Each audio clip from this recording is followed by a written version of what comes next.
مفروضا وإذا حضر القسمة أولو القربى واليتامى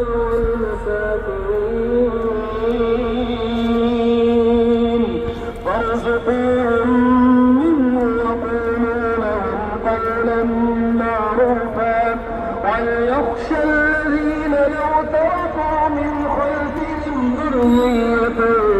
ضعافا خافوا عليهم